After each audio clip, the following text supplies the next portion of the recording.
Hello दोस्तों, मैं हूँ सीमा पांडे। आज आपके लिए भैया दूज की एक पौराणिक कथा लेकर आई हूँ। भैया दूज की आप सभी को बहुत बहुत शुभकामनाएं। भगवान श्री सूर्यदेव की पत्नी का नाम छाया था। माता छाया और सूर्यदेव की संतान यमुना और यमराज थे। यमुना हमेशा यमराज से निवेदन करती थी कि आप अपने मित्रों के साथ मेरे घर आओ और भोजन ग्रहण करो, लेकिन यमराज कभी उसकी बात नहीं मानते थे। एक बार जब कार्तिक शुक्ल का दिन आया, इस उपलक्ष्य में यमुना ने यमराज को अपने घर आने के लिए वचनबद्ध कर दिया।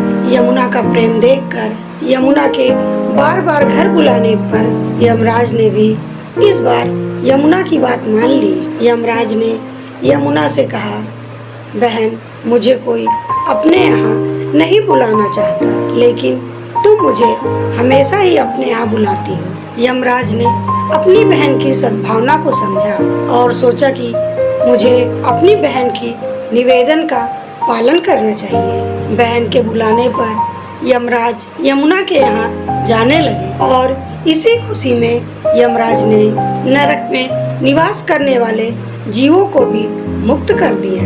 यमराज को अपने घर आया देखकर यमुना जी की खुशी का ठिकाना नहीं रहा। यमुना जी ने यमराज को स्नान करने को कहा और फिर अपने भाई को खाना खिलाया। यमुना के इस व्यवहार से प्रसन्न होकर यमराज ने कहा, बहन, मैं तुम्हारे प्रेम को देखकर बहुत प्रसन्न हूँ। तुम्हें जो चाहिए वह मैं दूंगा। तुम मांगो जो मांगना चाहती हो। यमुना जी ने यमराज से कहा, मुझे धन दौलत या कोई भी अन्य वस्तु नहीं चाहिए, बस आप मेरे यहाँ प्रतिवर्ष इसी दिन आते रहिए, मेरे लिए काफी है।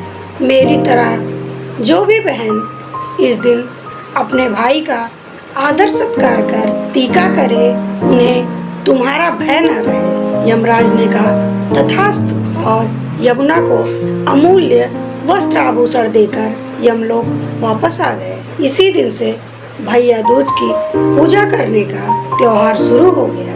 प्रत्येक वर्ष जो बहन अपने भाई की लंबी आयु चाहती है, वह इस दिन यमुना जी की तरह अपने भाई की पूजा करती है। तो यह थी भैया दूज की कहानी। आपको ये कहानी कैसी लगी? मिलती हूँ अगली वीडियो में एक नई कहानी के साथ। तब तक के लिए अपना ख्याल रखिए, हंसते रहिए, मुस्कुराते रहिए। नमस्कार।